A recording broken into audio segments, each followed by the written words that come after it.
Okay. Based on that, a lot of treatments, for example, for phobias and the like were developed, and our understanding of fear response and phobias really come out of that line. So, but one of the things about John B. Watson that had a, yes, Joe. I had a quick question. Yeah. When you record, is it just recording the Zoom meeting or is it recording the other screens on my computer? Because I just want to know, because I do work on the side as well.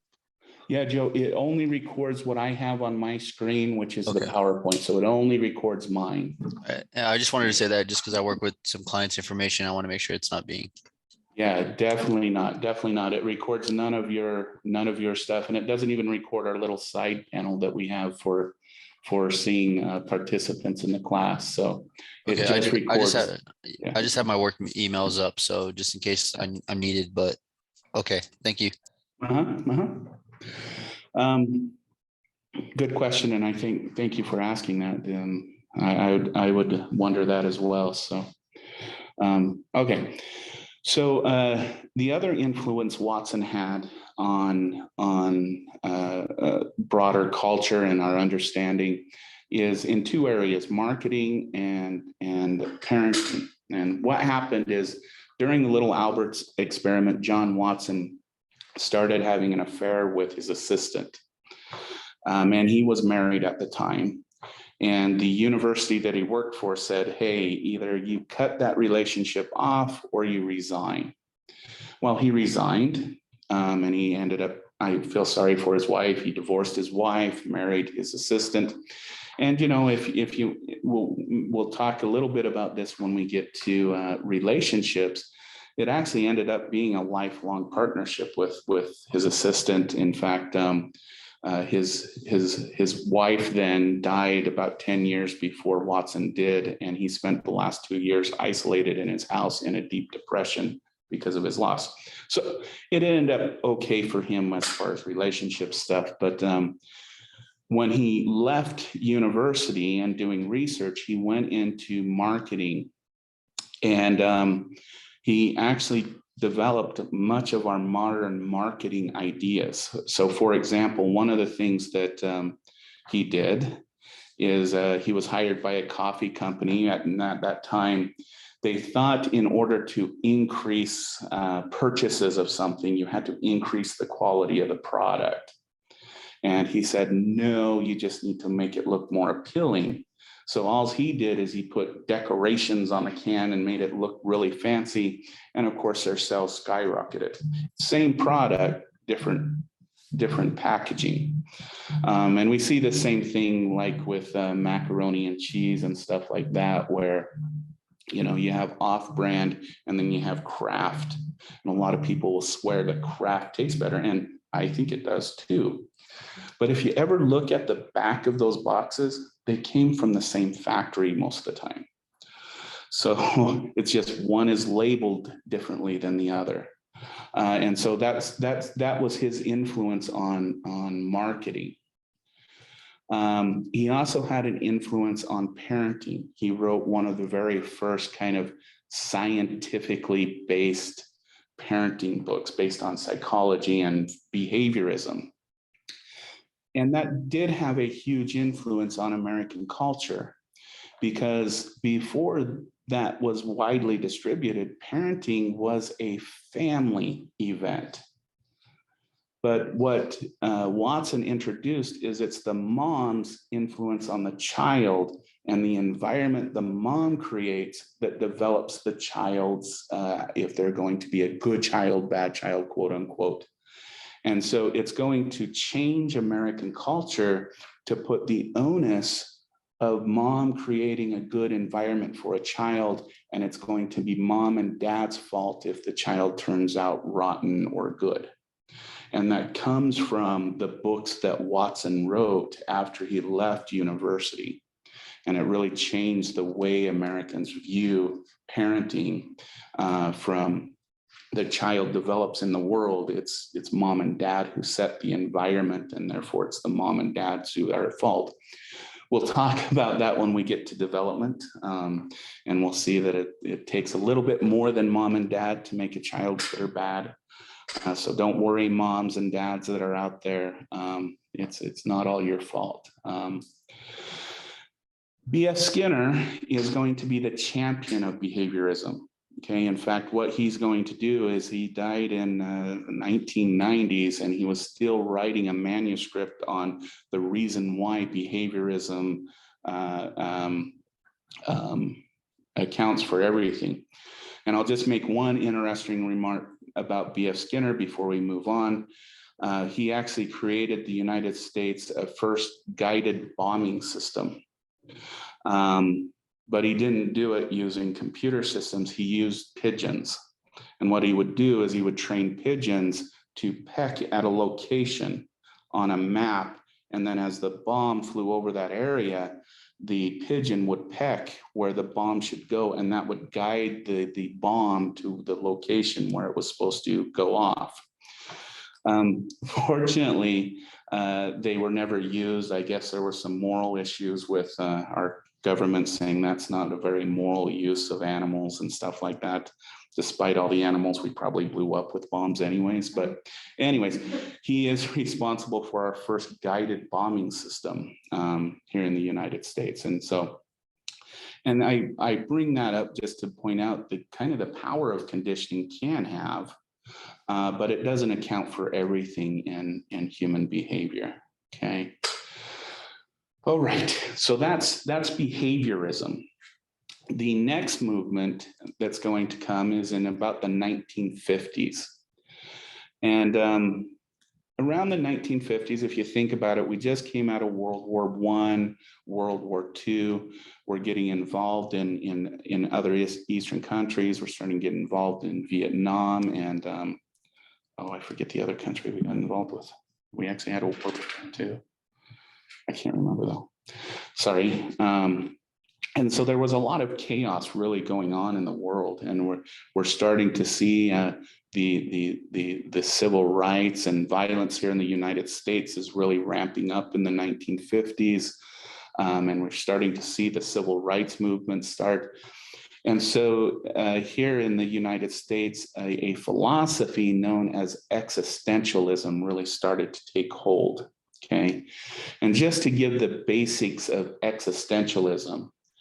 Existentialism basically states that we're all born in this chaotic world. There's no order to the world. There's no purpose for us.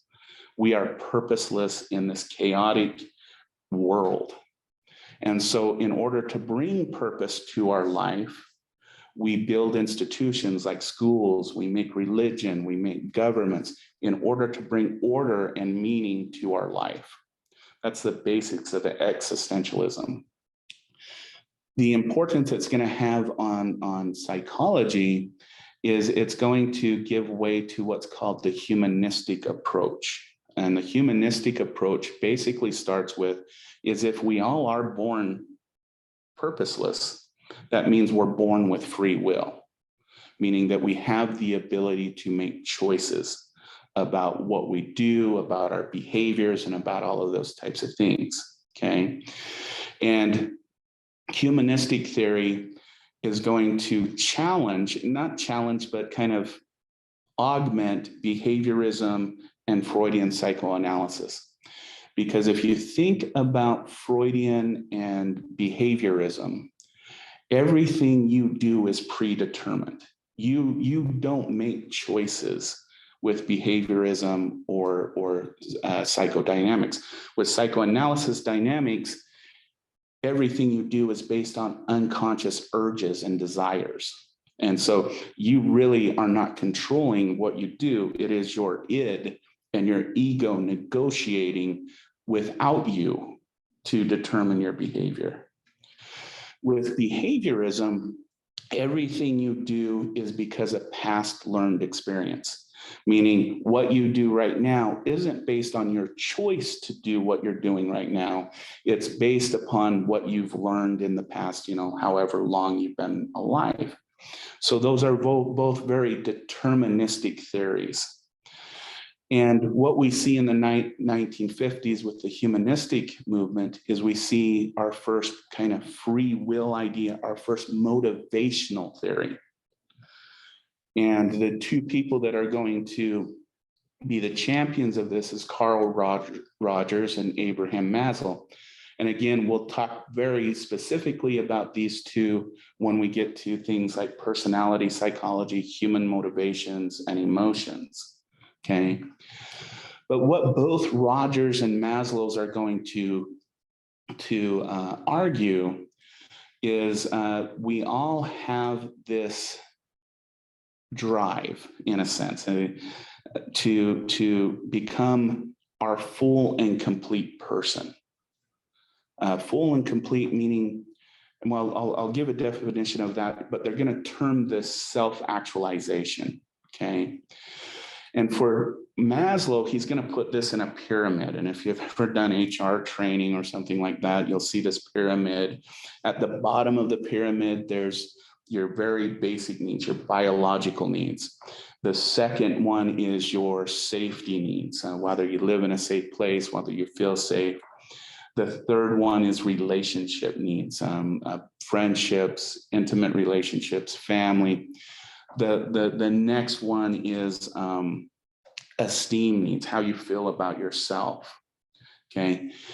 And if we have all of these aligned, we have all of these in a perfect dynamic, that allows us to become, according to Maslow, a self-actualized person, meaning that we're allowed to know everything about us, okay? Now, to define what self-actualization is, I prefer Carl Rogers' definition because it makes a lot more sense. Carl Rogers defines self-actualization is the complete acceptance of oneself, okay? And when I mean complete acceptance of oneself, I mean you accept all of your good qualities and you work on those, but you also accept all your bad qualities as being a part of you. They exist and they're there and you don't deny them, okay? Now you think about this, this is basically, if you have complete acceptance of yourself, you then have complete acceptance of everyone else.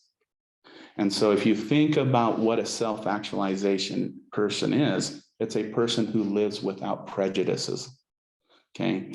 If I think about therapy, this is the therapist who is able to work with pedophiles because they can see them having that bad space in them, as we would state by society, but they're also able to see that they also have good qualities and they have purposes other than that thing that they do, okay? And so this is a type of therapist that can work with those types of people. If we think about some of the people, Maslow and Rogers argued that people like Mother Teresa, Martin Luther King, Dr. King, those people also had self-actualization. And so, as you can see, it's a state that we get to, but the idea behind humanistic theory is it's a motivational theory. It's the reason why we get motivated to come to school. We get motivated to engage in our community. We get motivated.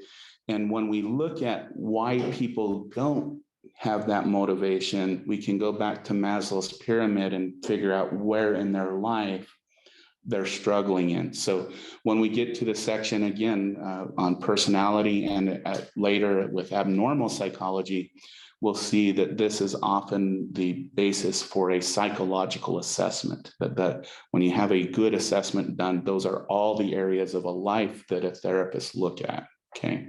So that's an example of that. So that's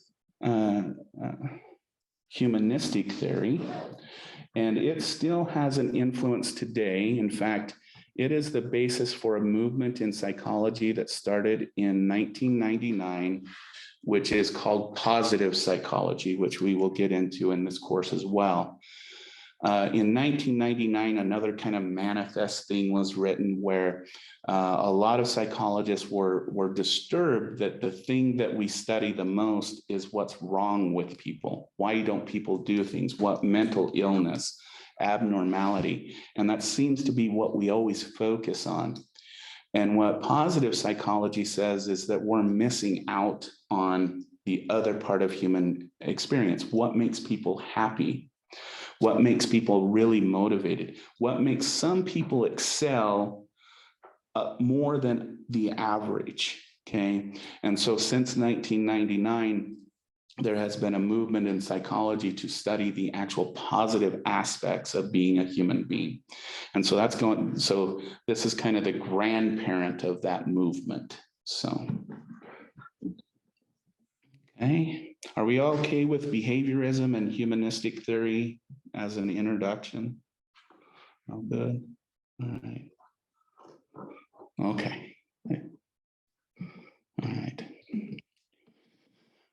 So along with these major movements in psychology, there were also two other type of movements that were happening in kind of a coexisting with behaviorism and humanistic theory. The first one is social psychology, which is the study of how social systems influence individuals and how individuals influence each other. And the importance of social psychology is it has highlighted the importance that human beings are a social being, one, and that the situation a person is in matters, okay? Meaning that it's just not an individual who is responsible for their behaviors. It is a person's situation, the environment that they're in, that contributes to a human's actions. And we'll look at some different cases and some studies when we get to this section.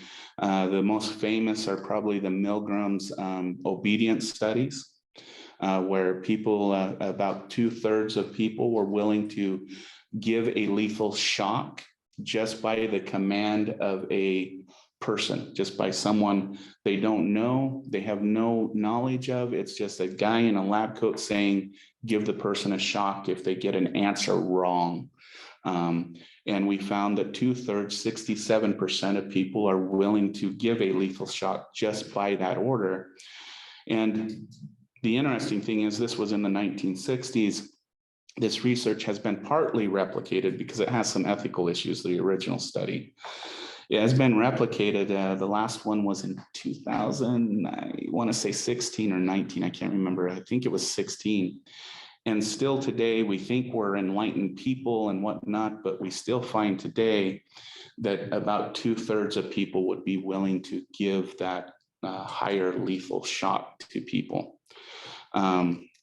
And so that's one example. The other example is a Stanford prison studies where individuals were randomly assigned to either be a prisoner or a guard. And within 36 hours of that experiment, we had guards abusing the prisoners when these were just students taken off the street. And what determined whether they were going to be a guard or a prisoner was a flip of a coin. And we found that just because of that power differential between a guard and a prisoner within 36 hours, we had students forcing other students to, for example, dry hump one another. They were talking to harming each other, doing degrading behaviors to themselves and others. And there were people within 24 hours that were having psychological breakdowns because of the abuse. And these were just average, everyday students. So, but and again, those have ethical issues, so we got to discuss those when we get to them. But it brings out the power of the situation, because these two studies have been challenged over and over and over, and each time they're replicated over and over and over. So we need to talk about that when we get to that section about the power of the situation. The other thing that social psychology brings out is the importance of a subjective experience. And in this study, this is where we start to get the study of personality and individual willingness. As I said, with the Milgram study, there was 2/3 of people who were willing to give the shock, but there was another third of people who said, no, absolutely not. And it really had to do, there was no common thread between those people who said no. Some had direct experience with electric shocks, others just had a moral issue with it. And so subjective experience is important. And so we'll talk about that as well. The second kind of co-occurring field was developmental psychology. And I mentioned earlier about Freud and stage theory. And the importance of developmental psychology is what we're interested in is how people change over time. Most of psychology does an experiment with us in a certain place and a certain time and just does a snapshot of whatever they're investigating. Developmental psychology wants to know how we change, how we increase our thought processes to become adults, for example, what happens in later life and what changes occur. And so this field is important, and we'll actually spend quite a bit of time in the developmental psychology section because we have a lot to talk about. And so we will spend a lot of time with those. But these two areas kind of co-occurred with those more predominant behaviorism and psychoanalysis and humanistic theory. And then we get into the 1960s and 1980s. Behaviorism starts to be challenged. And so we get what's called cognitive psychology or the cognitive approach, where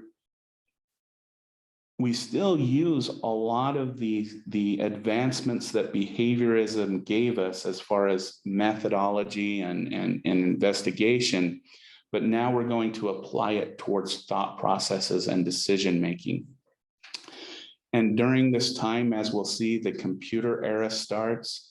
And so we're curious about, things are happening in our hard drives and our CPUs. There must be things happening up here between what we see on a screen when we type and versus when we type.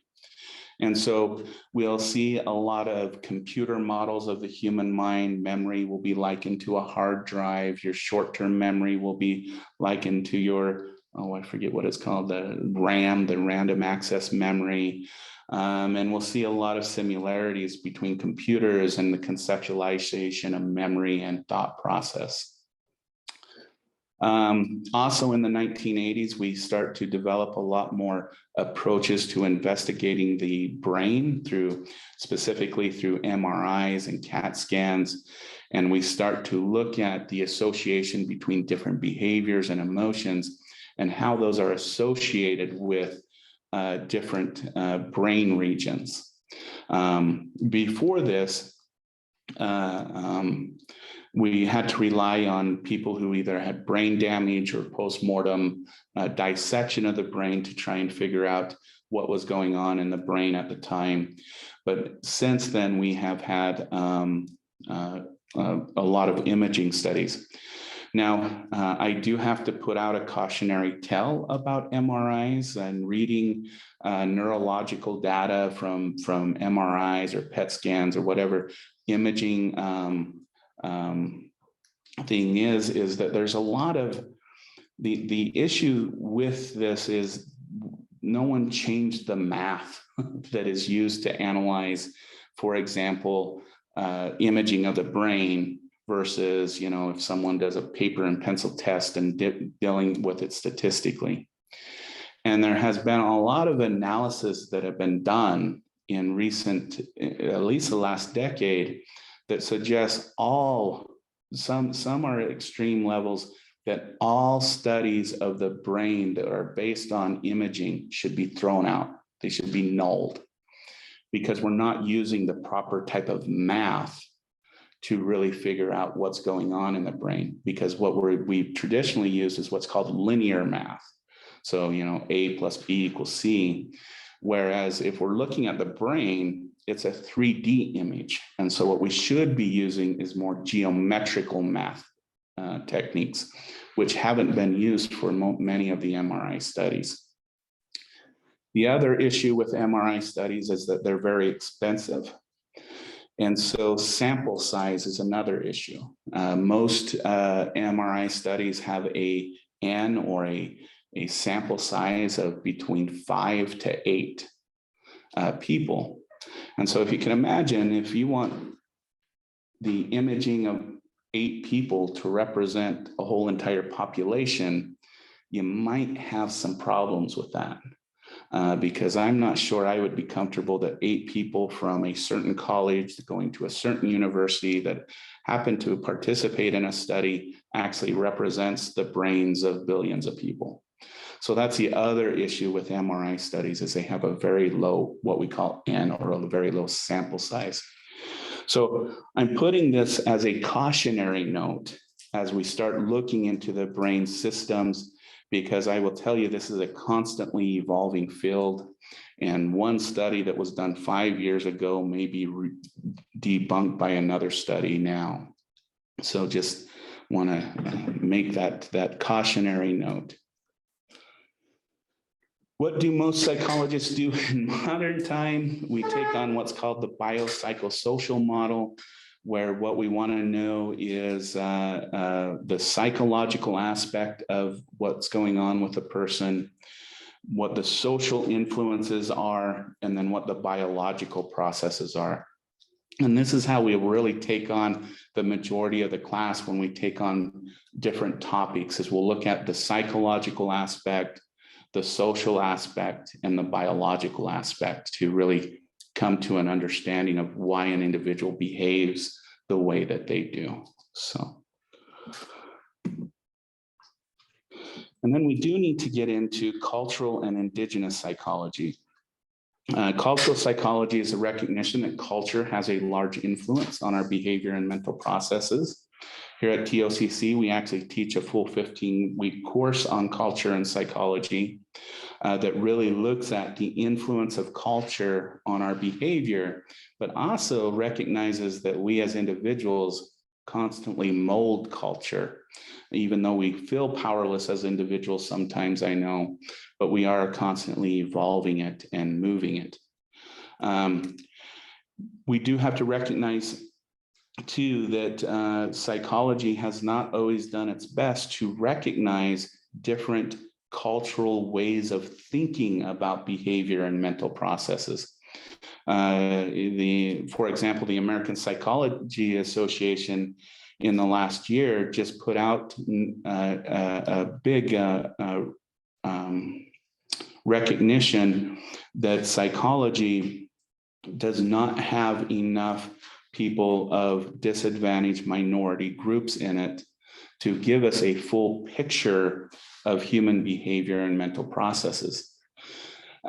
Specifically, and I think this is the important part, the reason why the larger psychology association in the United States are trying to promote more Native American, more African American and Mexican Americans, especially, to be involved in the field of psychology, is because a lot of studies that we try to replicate with these groups don't work out.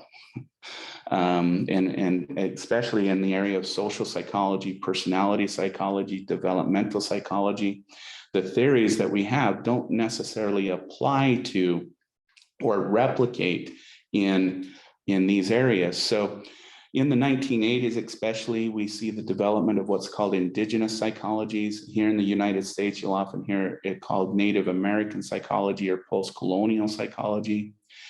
And it recognizes a couple things about indigenous people. One, that most live even outside of the United States in a dual life, where you have the Western or dominant way of life imposed, and then there's also the indigenous ways of life. And that has often sometimes has created conflict for an individual about their identity and whatnot. And so what indigenous psychology does is it tries to emphasize decolonization, thought processes, and recognize how culture influences the individual, Recognize that individual experience and context are important, and also understand historical issues that impact behavior and mental processes. I think historical trauma and those types of things are a lot of what plays into these types of ways of thinking and importance. And the other thing that I personally appreciate about Indigenous psychology is it brings back the concept of the soul or the mind into psychology. And we'll see this in the readings that I'd like you to do in the over this next week. So I do want to stop right here for just a minute, because I do want to go to an assignment that is kind of based on this. And so I'm going to share my screen. Okay. So one of the assignments you have for this next upcoming week is, what I would like you to do is, if you come down here to other course material under what's called the Pillars of Knowledge, there's 2 articles. One is called Sharing the Light, and the other one is called Indigenous Psychologies in North America's Lessons Learned from Neocolonialism. What I would like you to do is, one, I want you to read both of those articles, okay? I don't want to threaten that they'll come up in an exam at some time, but they'll probably come up in an exam sometime, okay? But what I want you to do is digest these, and then by next Wednesday, I want you to do this reflection. In this reflection, I want you to choose one of the articles that is more salient with you, that you enjoyed the most. And one, I want you to summarize what the article was about. This could just be a short little paragraph about what the article really was trying to get at, its main point. And then the second thing is, I want you to provide at least 4 major themes of the paper, or topics of the paper. So I want a kind of a definition of what the paper is about, and then kind of 4 kind of themes that it talked about. For example, in the, which one was it? Not the Sharing the Light article, but the other article, it goes through different types of ways of thinking about behavior. So give me like 4 of those and what they're about. And then I want you to provide a critique of the article, which includes how you think the information could add to our understanding of human behavior and mental processes. So, and the reason why I want your critique is, you may think that, it doesn't really jive with my conception of what it means to be Native American, what it means to be Indigenous. And so if you totally disagree with it, cool. And explain why. But if you really think that these are things that should be considered in the mainstream psychology, tell me why. Does that make sense, what I want in this assignment? Okay. Wait, I'm sorry. I don't mean to interrupt, Dr. Peterson. I just got, after reading the article, you want us to discuss the 4 themes, critique how the info can add to today's process of psychology. But what were the other things that you said before the 4 themes? So just a quick kind of summary. There's just a quick little short paragraph about what the article is about. So just, basically a definition. Got it. Does that make sense? Yes, thank you. Okay. And like I said, you can just choose one of the articles. You don't have to write about both. So, okay. All right.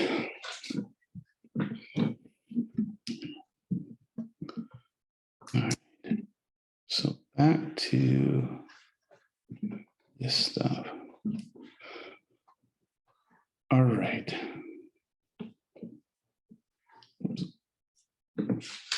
Shared the wrong screen.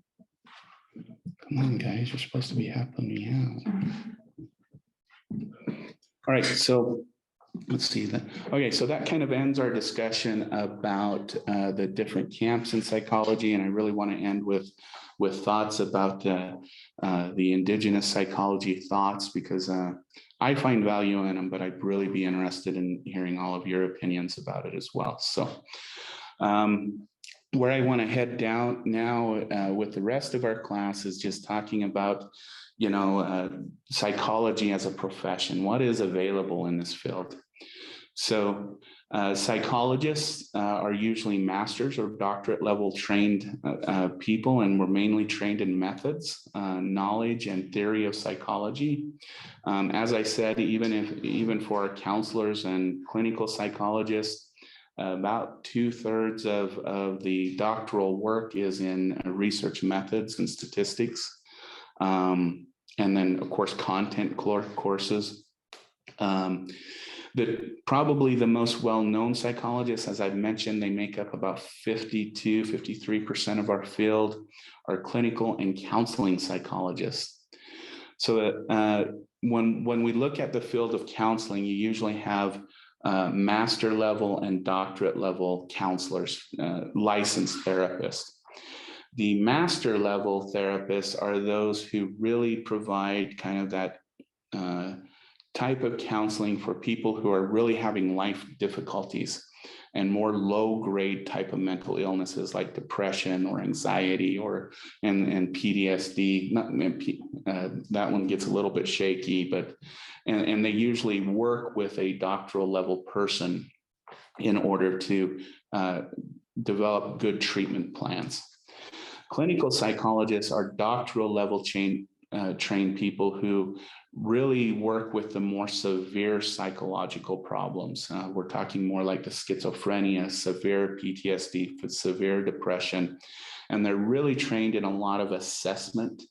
And they really, clinical psychologists mostly do assessment, and then they usually assign to a master level provider or to a counseling psychologist who is also a doctorally trained individual. But they work with more like the milder problems in school and work troubles. So that's kind of the differentiation. Now, clinical psychologists and counseling psychologists versus psychiatrists. Clinical psychologists and counseling psychologists have a PhD, which is a doctorate in philosophy, or they have a psychology doctorate, what's called a PsyD, okay? And their training from day one starts with training in human behavior and mental processes. The beginning of their training starts with that, okay? A psychiatrist is a medical doctor who is trained in the field of medicine. They get their medical doctorate, and then they specialize in psychiatry. So they get 1 or 2 years worth of specialty training, and then they're able to practice within the field of mental disorders.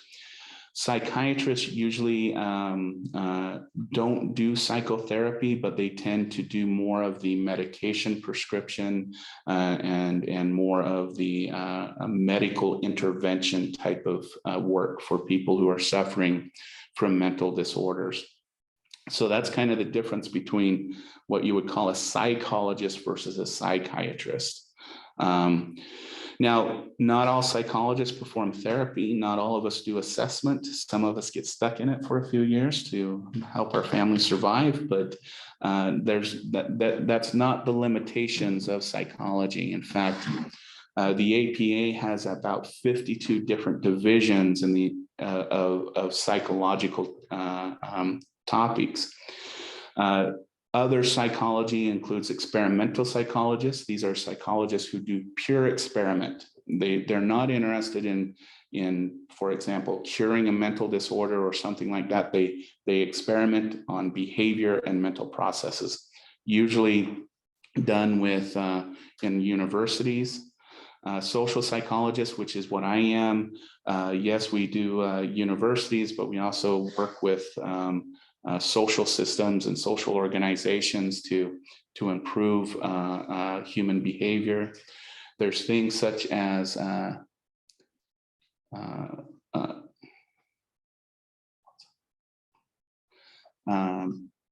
political psychologists are individuals who study political systems, and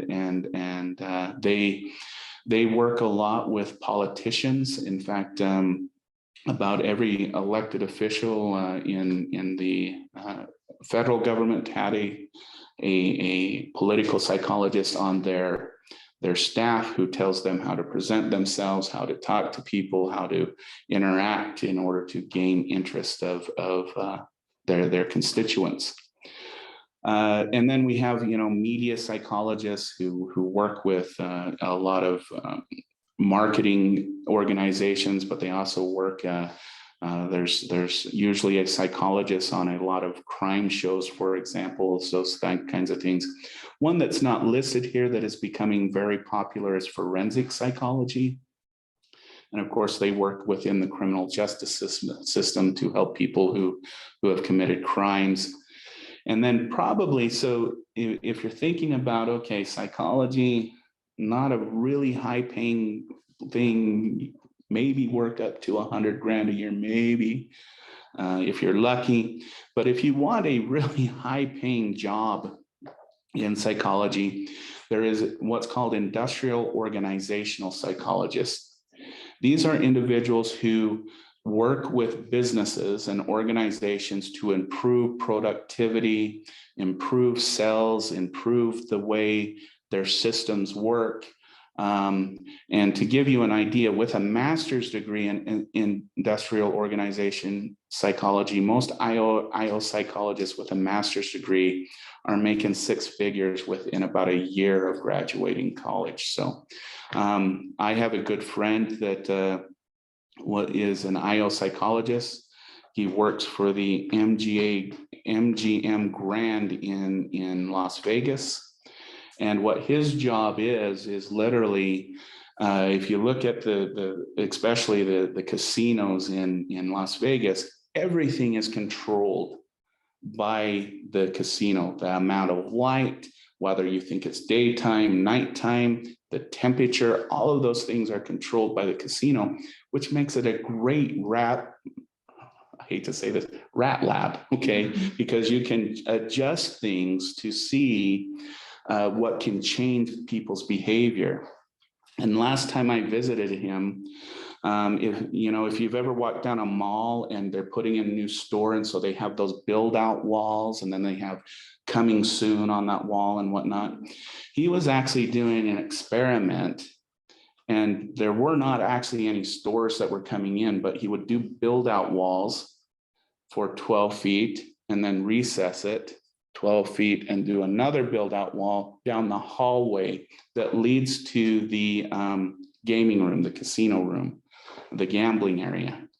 And what MGM Grand wanted him to do is they noticed that too many people were spending too much time in the hallway and not enough time in the gambling room. And so he was adjusting wall widths to see if it would increase the flow from the hallways into the casino. And so those are kind of things that IO psychologists do. And like I said, it is the highest paid field in the field of psychology. And then what else? So the job marketplace, non-clinical jobs, the ones that are in, then I should update this, while non-clinical jobs that are more academic, quantitative methods, neuroscience, social and personality psychology are all growing fields within academic and experimentation. The non-clinical, non-academic area, IO psychology, is really, especially coming out of this pandemic. I looked at statistics the other day, and for every one IO psychologist, there's 5 job openings right now. So it's a high demand, especially coming out of the pandemic. In the clinical field, unfortunately, even though there is a high demand, and we know there's an overwhelming demand for mental health, there's just not enough organizations providing service for people who are suffering from mental health. And so this is actually a very highly competitive field right now. Statistically, I haven't looked at the current statistics, but for every 1 job opening in clinical psychology, there's 15 unemployed clinical psychologists. So it's a high need field, don't get me wrong, and we need people in it. Unfortunately, we just don't have enough organizations that can fill those positions to meet the demand. So it's a highly competitive field right now. So that's the job market in psychology. And then there are other different types, psychoanalysis I mentioned, counselors who I mentioned are usually master's level, working with marriage and school and whatnot. There is what's called psychiatric social workers. These are people with master's degrees who have specialized in clinical or hospital settings. We have psychiatric nurses who are RNs, kind of like psychiatrists. They're trained registered nurses, and then they go get specialized training in psychiatry and mental disorders. And then we have paraprofessionals, which are individuals who work in the human services and mental health fields. Usually, this is an old slide because we have the A in social work and we have some certificates in social services. But this is really those individuals who are filling in all of the gaps, usually within social services, doing the group work, case management work, and all of those types of things. So those are also kind of subfields. With the counseling degree, I would recommend a bachelor's in psychology, psychiatric social work, a bachelor's in social work. And if you're interested in psychiatric nursing, definitely get your RN degree for your bachelor's degree. So that is, any questions on the different areas of psychology that are available? I'm going to look at the comments because I haven't looked at the chat.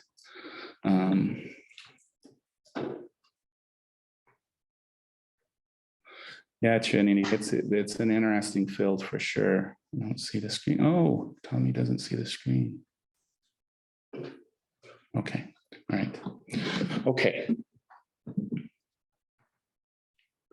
So is there any questions about the content we've gone over so far in the class? Everyone gonna stay quiet? Just want to leave a few minutes early. I have a question. Yes, Tommy. With the Carl Rogers, what was that theory called again? It's actually called the humanistic theory. And it's based on the philosophy of existentialism, which you really don't remember, just remember humanistic theory. Okay. Dr. Peterson, would I be able to just to recap the different approaches and theories, just to make sure that I had an understanding with the notes? Yes. So 1900 was the psychoanalyzation or the dynamics. 1913 with John Watson and Skinner was the behavioralist approach.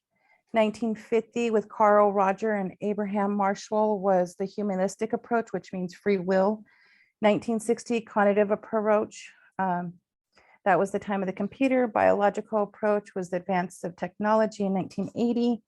And then were those the only ones? 1, 2, 3, 4, 5. Did you mention social psychology and developmental psychology, which coexisted in the 1900s?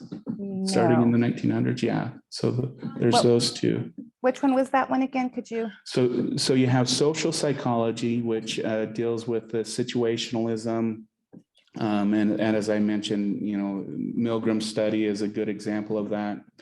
And then developmental psychology, which is concerned with how people change over time or across the lifespan. Change over time. Okay, thank you for that. I must have You're not welcome. caught that. Thank you.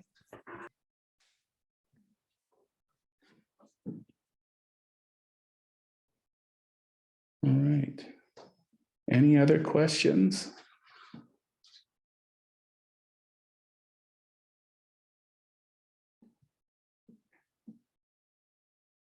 Anyone in the room? Going once? Going twice? All right. You did have a chat. Somebody asked what the articles were that we were supposed to read. Where the articles are? Oh, okay. Yeah. Let me share my screen again, and I'll go to them really quick. So if you go into Canvas, and you go to the other learning material, it is the second and third item. It's sharing the light. And it's the Indigenous Psychology in North America, Lessons Learned from Neocolonialism. And they're both PDF files, so.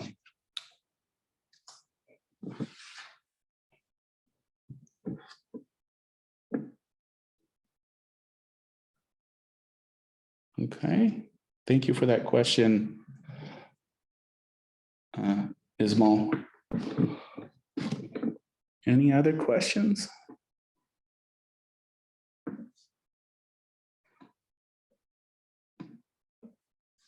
And Candace, you're able to see the screen and everything fine now? Okay, cool. All right. Okay. All right, well, hearing none, I want to say enjoy your 3-day weekend if you can, or if you have to catch